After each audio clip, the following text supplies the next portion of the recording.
What's up, family? Welcome back to the Stop Sinking Show.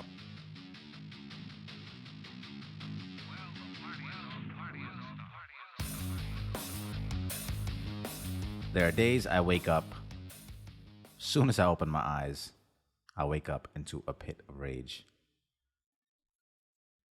Other days, maybe it's not anger, but it's a pit of angst, frustration, disappointment, or some negative emotion I can't neatly put a label on or trace back to a reason.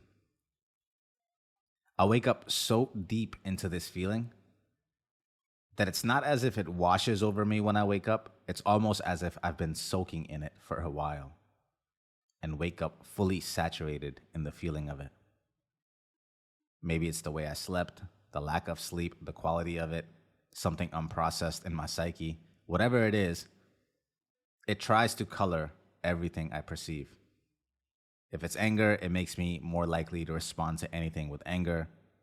If it's despair and doubt, it will lean every piece of new information that day with a negative tilt towards that color of despair. Assuming I'm not alone in being this way, there are probably some people listening who can relate to waking up in a mood, so to speak. And though I can't pinpoint their source or reason for it exactly, other than the general ideas I have about the tonality of my overall life, what I do know for sure is that these feelings are unproductive. They lead to nowhere helpful and can prove disastrous. So what can be done about them? To be honest, I don't know. So I don't have a prescription per se that comes to mind immediately. On some days, it is mediated by lifting heavy weights or the 10-minute meditation session after my workout that might do wonders. On other days, that same quiet meditation, that quiet moment that meditation provides is blood-fueled with rage on likely some topic that isn't worth the energy. So I can't prescribe something because I've tried all of those things that somebody would tell you to do. And some days it works, some days it doesn't. But because these topics are usually not worth the energy, which is how I know for sure that these feelings are futile, because of the fact that there are other topics that would benefit from the same peaks of emotion, and the ones that I tend to ruminate on are lower level than those, the ones that would be worth it. Like if you're going to be angry about something that's worth being angry about. And I don't know what's worth having despair and frustration over, probably nothing, but you get my point. I think coming from talking about self-soothing out of momentary spikes of emotion that's triggered by people or events, one of the other primary motives for many of us needs to be maintaining a level head on a day-to-day basis. That's what I think distinguishes a mood versus an emotion. Emotions are temporary and maybe just as powerful, but come on with force, whereas moods tend to be longer lasting and are almost the umbrella for possible emotions felt within it. And not necessarily, but you are more primed and likely to feel the spikes of specific emotions in relation to the mood that you're in. So while soothing through emotions, the spikes of them, is a powerful tool, a precise one, managing moods, which is a broader scope, addressing the umbrella, seems like it would require a broader, maybe more blunt of a tool, which means the downline effect of something broad could also affect mood. So something upline from mood could also be something broad that's affecting something downline from it, like a mood, because it's also a broad thing. Something as broad as what you ate the day before could be an upline to mood. Or like I said, how you slept, how much you moved, and the overall brain health and brain state associated with these broader inputs. Which is why I believe it's imperative for us to manage these, because too many moods stacked together becomes what you know of yourself, your personality, your experience through those colored glasses. And not surprisingly then, the experience of your personality that others receive and your reputation in their mind because of it. Think about that. Your basic lifestyle affecting your pattern of behavior, which affects your personality, your self-assessment then, and then your public reputation. Possibly because of your diet, what you consume, what you eat, what you watch, what repeats in your mind over and over again, what rules it, what draws your attention, and how much of real rest and reset you get from all of this. Is it a surprise then that it's what you become? Part of what comes to mind in the realization of this is the natural empathy I'm enlightened to have towards people who I've encountered on a bad day. Empathy towards them for their diet, and understanding for myself, for mine. And that doesn't mean any of it makes the behavior okay or productive, but at least the understanding softens the heart a bit.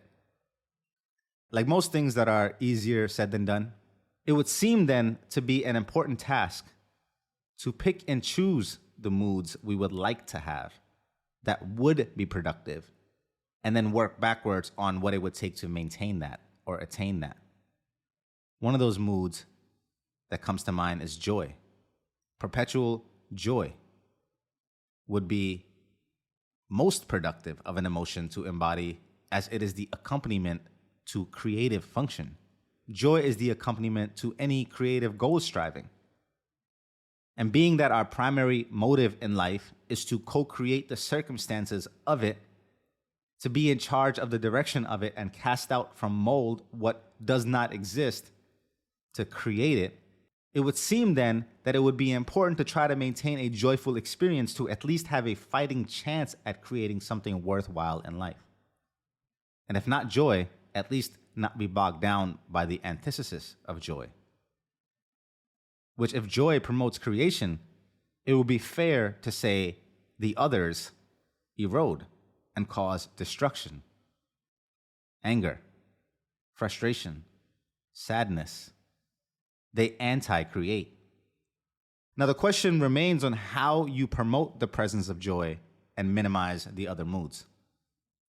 How do you go from waking up angry to waking up grateful? With taking the risk of sounding cliche, other than the already mentioned diet aspect, practicing gratitude on some level, actually imagining and feeling it would probably promote some level of brain health, as per Dr. Heberman. Now, the problem is that the last thing I want to do when I'm angry is find something to be grateful about, especially when it's not top of mind or easily accessible in that state. Maybe having a reference of indisputable things to be grateful for might help.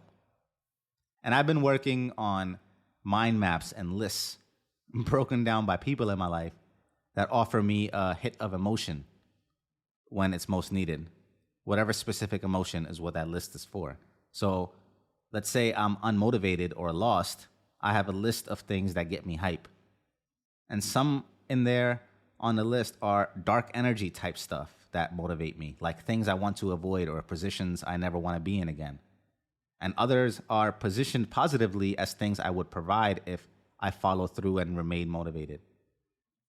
In a similar fashion, having a list of things to be grateful about that cannot be denied is something physical and visceral that might lead you out of this mood. But again, probably not, because you still have to open the list and read it in good spirit with a desire to come out of that mood. But it's worth a try. Now back to the overall background of life, the tonality of your life. I always believe it is the room we leave for these frivolous feelings that then lets them become the oversized dragon in our house. And that room is left by a lack of grounding purpose in life. And maybe that's not the case. Maybe there's people with purpose that still feel this way. Maybe all humans at all levels have their own battles. Different devils at different levels, I suppose. But what does seem to be the case, at least from the outside looking in, is that the most successful of people, however you define that success, at least the ones that are visible to me, these people do not seem to lead by what state they woke up in. They lead with what state they decide to create and then choose to embody. And it's no wonder why they are more productive, because it's easier when you live in a state to produce. I love you, family. Stay true. I'll see you on the next show.